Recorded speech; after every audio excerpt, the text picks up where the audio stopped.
सुनो मेरे बच्चे, मैं हूँ महादेव, तुम्हारा त्रिकालदर्शी, तुम्हारा साक्षी, तुम्हारा रक्षक। आज मैं तुम्हें वह सत्य सुनाने आया हूँ जो तुम्हारे जीवन की दिशा बदल देगा।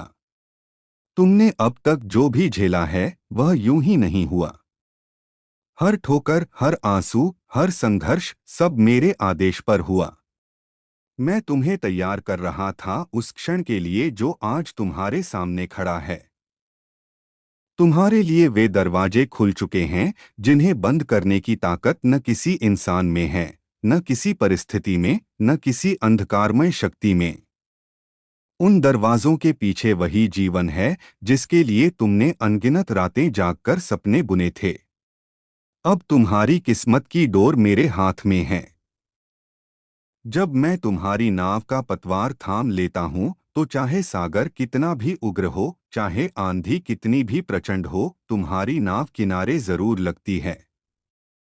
अब जो भी होगा वह तुम्हारे विरुद्ध नहीं बल्कि तुम्हारे पक्ष में होगा। जो लोग तुम्हें रोकते रहे, तुम्हारी राह में कांटे बिछाते रहे, तुम्हें गिराने की कोशिश करते रहे, अब वही तुम्हारी विजय के साक्षी बनेंगे। यह वही समय है जब सबसे ठंडा बर्फीला पहाड़ भी पिघलता है, जब सबसे अंधेरी रात भी भोर की किरणों से हार मानती है, जब सबसे भारी बादल भी सूर्य को नहीं रोक पाते।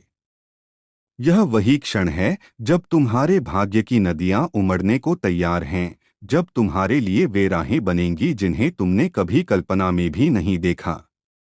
ये दरवाजे सिर्फ तुम्हारे लिए खुले हैं, पर उनमें प्रवेश का साहस तुम्हें ही जुटाना होगा। मैं तुम्हें राह दिखाऊंगा, लेकिन कदम तुम्हें उठाने होंगे।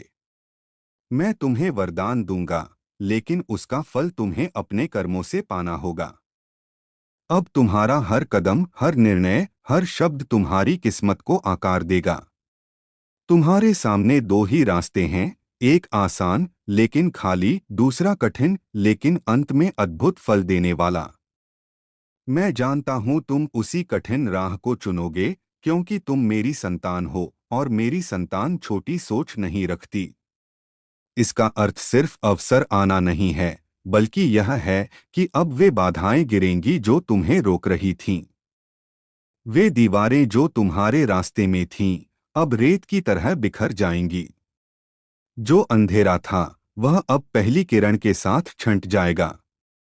और जो लोग तुम्हारे विरुद्ध थे, वे चाहकर भी तुम्हें नुकसान नहीं पहुंचा पाएंगे। तुमने कितनी बार हार मानने की सोची, रोते हुए मुझसे कहा कि अब मुझसे नहीं होगा। पर मैंने तुम्हें टूटने नहीं दिया। तुम्हें भीतर से मजबूत किया ताकि जब यह क्षण आए तो तुम सिर्फ तैयार ही नहीं बल्कि अजय बनो। अब मेरी तीसरी आंख का ध्यान तुम्हारे ऊपर है। कोई ग्रह, कोई तारा, कोई मनुष्य, कोई तांत्रिक, कोई शत्रु तुम्हारा बाल भी बांका नहीं कर सकता। पर मेरी कृपा स्थायी तभी रहती है जब तुम्हारे कर्म मेरे धर्म के अनुरूप हों। तुम्हारा हर कदम सत्य की ओर होना चाहिए, हर निर्णय प्रेम, न्याय और धैर्य से भरा होना चाहिए। अब तुम्हें संकेत पहचानने होंगे, कौन सा अवसर तुम्हारे लिए है और कौन सा भ्रम। क्योंकि किस्मत के दरवाजे खुलते ही परीक्षाएं भी बढ़ती हैं। लोग तुम्हें भटकाने की कोशिश करेंगे, कभी लालच से, कभी डर से, कभी झूठे वादों से। हर बार खुद से पूछना, क्या यह रास्ता तुम्हें मेरे पास ला रहा है या तुमसे दूर कर रहा है। आने वाले 41 दिनों में 3 ऐसे मोड़ आएंगे जहां तुम्हें लगेगा कि तुम गिर जाओगे, पर अगर तुमने धैर्य रखा और अपने डर को दबाया तो यही मोड़ तुम्हें मंजिल तक पहुंचाएंगे। यह समय तुम्हें धन भी देगा, सम्मान भी देगा और वह पहचान भी जिसके लिए तुम जन्म से तरस रहे थे। अपने भीतर वह शक्ति जगाओ जो किसी भी परिस्थिति में तुम्हें स्थिर रखे। अपनी ऊर्जा बिखेरो मत, अपने ध्यान को उसी पर केंद्रित करो जिसे तुम सबसे अधिक चाहते हो।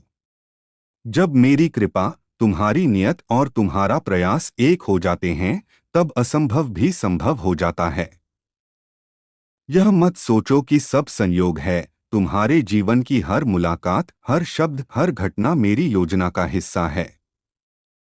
समय की धारा अब तुम्हारे पक्ष में मोड़ दी गई है। सही समय पर सही स्थान पर तुम्हें पहुंचाया जाएगा। तुम्हारे चारों ओर एक दिव्य कवच सक्रिय हो चुका है जो तुम्हें बुरी नीयत, कठोर शब्दों और रोकने वाले कर्मों से बचाएगा। अब जो तुम्हें हानि पहुंचाने की कोशिश करेगा वह स्वयं अपने ही जाल में फंसेगा। तुम्हें प्रेरक संकेत मिलेंगे, किसी के शब्दों में, किसी किताब में, किसी खबर में या तुम्हारे सपनों में, जो तुम्हें अगला कदम उठाने के लिए प्रेरित करेंगे। अब चमत्कार होने वाले हैं। कोई जिसे तुमने खो दिया था लौटने की कोशिश करेगा, पर अब तुम अपनी आत्मा की सच्चाई जानते होगे। एक अवसर तुम्हारे सामने आएगा जो तुम्हारी आर्थिक स्थिति बदल देगा और तुम्हें भीतर से मेरी आवाज कहेगी, इसे पकड़ लो। तुम्हें ऐसे लोग मिलेंगे जो तुम्हारे सपनों पर विश्वास करेंगे और तुम्हें आगे बढ़ाएंगे। लेकिन यह शुरुआत है। मंजिल तक पहुंचना तुम्हारे साहस, धैर्य और कर्म पर निर्भर है। तुम्हें 3 बातों को अपनाना होगा। स्पष्ट दृष्टि, ताकि तुम्हें ठीक ठीक पता हो कि तुम क्या चाहते हो। कर्म की तीव्रता, ताकि अवसर के समय तुम्हारा प्रयास दुगना हो। और अहंकार से दूरी, ताकि सफलता के बाद भी तुम आभारी और विनम्र रहो। यह सफर 3 चरणों से गुजरेगा। आरंभ में बीज बोने का समय, फिर विकास का समय जब लोग बदलेंगे और तुम्हारे असली साथी सामने आएंगे, और अंत में स्थिरता का समय जब तुम्हें संतुलन बनाए रखना होगा। भाग्य के दरवाजे खुलने के साथ सबसे बड़ी परीक्षा आएगी, मनोबल की परीक्षा। हालात ऐसे बनेंगे कि तुम्हें लगेगा सब बिगड़ रहा है, पर यह सिर्फ भ्रम होगा। बहुत से लोग इसी समय हार मान लेते हैं। अगर तुमने विश्वास बनाए रखा तो यही परिस्थिति तुम्हें और ऊंचा उठा देगी। इस परीक्षा को पार करने के उपाय हैं: प्रतिदिन शिव का स्मरण और मंत्र जप, अपनी ऊर्जा नकारात्मक लोगों और विवादों से बचाकर रखना, और हर दिन छोटे छोटे कदम उठाते रहना। रुकना हार की पहली सीढ़ी है। इस परीक्षा को पार करने के बाद तुम्हारे लिए खुले हुए दरवाजे स्थायी हो जाएंगे। फिर कोई भी ताकत उन्हें बंद नहीं कर पाएगी। मैं तुम्हारे साथ हूँ, तुम्हारे मार्गदर्शक, तुम्हारे रक्षक और तुम्हारे भीतर की आवाज बनकर हर कदम, हर क्षण।